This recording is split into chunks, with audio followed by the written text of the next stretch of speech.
नमस्कार, मैं हूं अंकुर और आप देख रहे हैं सत्य हिंदी का न्यूज बुलेटिन। एक नजर अब तक की सुर्खियों पर। हरियाणा में बीजेपी के अंदर भी घमासान मचा हुआ है। एक के बाद एक कई बड़े नेताओं ने पार्टी से इस्तीफा दे दिया है। ऐसे में सीएम नायब सिंह सैनी ने नाराज नेताओं को मनाने के कवायद शुरू कर दिए है। सीएम सैनी गुरुवार की रात पूर्व मंत्री करण देव कम्बोज के पास पहुंचे, लेकिन कम्बोज ने उनसे हाथ मिलाने से इनकार कर दिया। सीएम सैनी हाथ मिलाने के लिए आगे बढ़ते हैं, हाथ आगे बढ़ाते हैं, लेकिन कम्बोज बच जाते हैं और साइड में आकर बैठ गए। इस पूरे घटनाक्रम का वीडियो भी सामने आया है। बीजेपी ओबीसी मोर्चा के प्रदेश अध्यक्ष एवं पूर्व मंत्री कर्णदेव कम्बोज ने गुरुवार को बीजेपी के सभी पदों से इस्तीफा दे दिया था।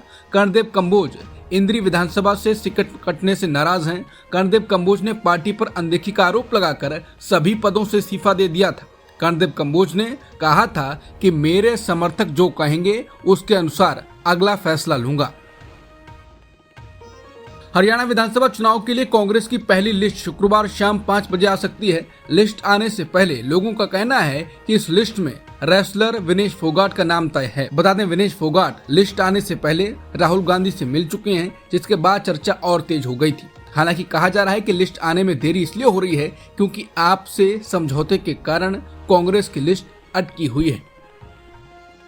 हरियाणा चुनाव के पहले कांग्रेस की राज्य यूनिट में दो फाड़ होती नजर आई। ऐसा आम आदमी पार्टी के साथ होने वाली सीट शेयरिंग को लेकर कांग्रेस के केंद्रीय नेतृत्व की ओर से जोर दिए जाने के बाद हुआ। इंडियन एक्सप्रेस की रिपोर्ट के मुताबिक हरियाणा में इस समय कांग्रेस के सबसे वरिष्ठ माने जाने वाले नेता भूपेंद्र सिंह हुड्डा के गुट ने इसको लेकर असंतोष जाहिर किया। सूत्रों ने बताया कि सिर्फ हुड्डा ही नहीं बल्कि राज्य के अन्य वरिष्ठ नेता भी आपके साथ गठबंधन के पक्ष में नहीं है। कांग्रेस विधायक दल के नेता हुड्डा खास तौर पर इसलिए नाखुश बताए जा रहे हैं क्योंकि आप जिन सीटों की मांग कर रही है उनमें वो सीटें भी शामिल हैं जहां से उनके गुट के उम्मीदवार हैं। दिलचस्प बात यह है कि आप शासित पंजाब में कांग्रेस विधायक दल के नेता प्रताप सिंह बाजवा ने भी कहा है कि मैं पार्टी हाईकमान से आग्रह करना चाहूंगा कि वो हरियाणा में आम आदमी पार्टी से जितना हो सके उतना दूर रहें।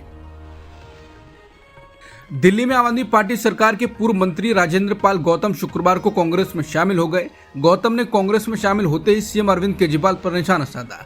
उन्होंने तंज करते हुए कहा कि अरविंद केजरीवाल एक गाना गाते थे, इंसान से इंसान का हो भाईचारा, यही पैगाम हमारा। लेकिन वो इसके आगे की लाइन नहीं गाते थे कि नए जगत में हुआ पुराना ऊंच नीच का किस्सा, सबको मिले मेहनत के मुताबिक अपना हिस्सा। जब उनसे एक पत्रकार ने पूछा कि क्या अरविंद केजरीवाल सामाजिक न्याय को लेकर गंभीर नहीं है, तो उनका जवाब था अगर वो गंभीर होते तो उन्होंने जो करीब 450 सीएम फेलो, डार्क फेलो और सलाहकारों की भर्ती की उसमें आरक्षण लागू करते।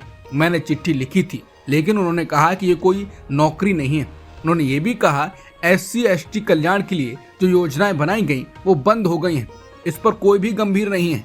राजेंद्र गौतम ने कहा कि राहुल गांधी ने नफरत के बाजार में मोहब्बत की दुकान खोलने का जो नारा दिया था इसने दिल को छू लिया।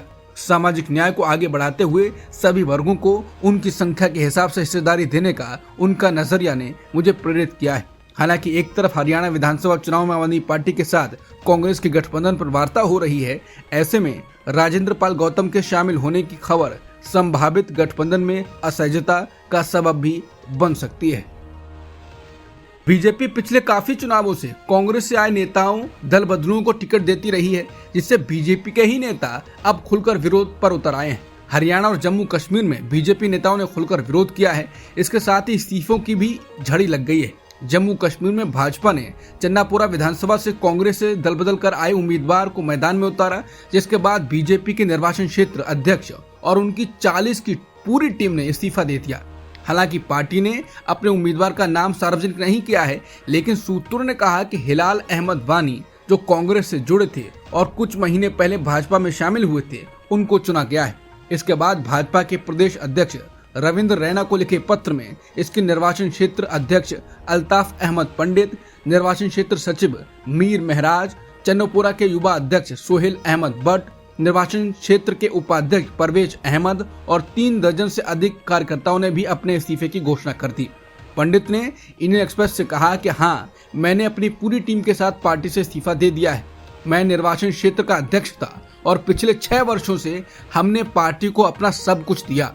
हमने एक टीम बनाई और हमारे प्रयासों की पार्टी नेतृत्व ने सराहना की, लेकिन अब उन्होंने हमें अंधेरे में रखते हुए किसी और को टिकट दे दिया है। जम्मू कश्मीर विधानसभा चुनाव के लिए बीजेपी आज अपना घोषणा पत्र जारी करने जा रही है। केंद्रीय गृह मंत्री अमित शाह ये घोषणा जारी करेंगे। जम्मू और कश्मीर बीजेपी ने सोशल मीडिया प्लेटफॉर्म एक्स पर उर्दू में एक पोस्ट जारी करते हुए इसकी जानकारी दी। सुप्रीम कोर्ट ने हाल ही में बुलडोजर न्याय पर तीखी टिप्पणियां की, लेकिन यूपी की योगी सरकार के मंत्री इसे सही ठहराने में जुटे हुए हैं। योगी कैबिनेट के वरिष्ठ मंत्री ए के शर्मा ने कहा है कि राज्य में बुलडोजर चलता रहेगा। ऊर्जा मंत्री शर्मा ने योगी सरकार द्वारा बुलडोजर के इस्तेमाल को उचित ठहराया और बचाव करते हुए कहा कि ये मुख्यमंत्री योगी आदित्यनाथ द्वारा गुंडागर्दी और माफिया राज को खत्म करने के लिए इस्तेमाल किए जाने वाला एक हथियार था। नौकरशाह से नेता बने शर्मा ने यह भी कहा कि सरकार बुलडोजर का इस्तेमाल बंद नहीं करेगी। शर्मा मऊ से विधायक हैं। सोशल मीडिया पर एक वीडियो चलाया जा रहा है जिसमें नीतीश कुमार लालू प्रसाद यादव से मिलने पहुंचते हैं, जिसको लेकर लोग लिख रहे हैं कि पहले तेजस्वी से मिले नीतीश और अब लालू से। बिहार में सत्ता पलटने वाली है, खेला होने वाला है। हालांकि पुराना वीडियो है, ये वीडियो 5 सितंबर 2022 का है। इसको अब वायरल कराकर सनसनी पैदा करने की कोशिश की जा रही है। मध्य प्रदेश के उज्जैन में दिन दहाड़े रेप का एक वीडियो सोशल मीडिया पर जमकर वायरल होने लगा। यह वीडियो कोयला फाटक इलाके का बताया जा रहा है। उज्जैन के कोयला फाटक इलाके में एक महिला के साथ रेप का वीडियो वायरल है। ये वीडियो दोपहर का है। सड़क पर खुले आसमान के नीचे महिला के साथ युवक द्वारा रेप किया जा रहा है। लोग महिला की मदद करने के बजाय वीडियो बनाने में लगे हुए हैं। वहीं कांग्रेस के प्रदेश अध्यक्ष जीतू पटवारी ने मुख्यमंत्री डॉक्टर मोहन यादव पर गिरती हुई प्रदेश की कानून व्यवस्था को लेकर जुबानी हमला किया। कोलकाता के आरजी कर मेडिकल कॉलेज और अस्पताल के पूर्व प्रिंसिपल डॉक्टर संदीप घोष को सुप्रीम कोर्ट से झटका लगा है। सुप्रीम कोर्ट ने संदीप घोष के कार्यकाल में वित्तीय गड़बड़ी की सीबीआई जांच के हाईकोर्ट के आदेश में हस्तक्षेप करने से इनकार कर दिया है। यही नहीं, सुप्रीम कोर्ट ने सीबीआई को जांच करने की मंजूरी भी दे दी है। कंगना रनौत की फिल्म इमरजेंसी की रिलीज की तारीख टल गई है। इसकी जानकारी कंगना ने खुद दी है। कंगना ने कहा है कि भारी मन से मुझे बताना पड़ रहा है कि मेरी फिल्म इमरजेंसी की रिलीज को स्थगित कर दिया गया है। हम सेंसर बोर्ड से मंजूरी का अब भी इंतजार कर रहे हैं। रिलीज की नई तारीख जल्दी घोषित की जाएगी। धैर्य बनाए रखने के लिए शुक्रिया। बता दें, हिमाचल प्रदेश के मंडी से बीजेपी की सांसद कंगना ने 2 दिन पहले एक पोस्ट में बिना किसी के नाम लिए कहा कि मुझे हर कोई टारगेट कर रहा है। दिल्ली के पूर्व शिक्षा मंत्री मनीष सिसोदिया ने गुरुवार को कहा कि एक शिक्षक का वेतन एक आईएएस अधिकारी से अधिक होना चाहिए। उन्होंने कहा कि अगर भारत 2047 तक एक विकसित देश बनना चाहता है तो शिक्षकों की सैलरी आईएएस अधिकारी की तुलना में ज्यादा होनी चाहिए। उन्होंने दूसरे देशों का भी उदाहरण दिया। सिसोदिया ने कहा कि जर्मनी में एक शिक्षक की औसत वार्षिक आय लगभग 72 लाख रुपए है, जबकि नौकरशाह औसतन 71 लाख रुपए कमाते हैं। स्विट्जरलैंड में भी यही स्थिति है। वो देश शिक्षकों पर निवेश करने के मामले में आगे हैं।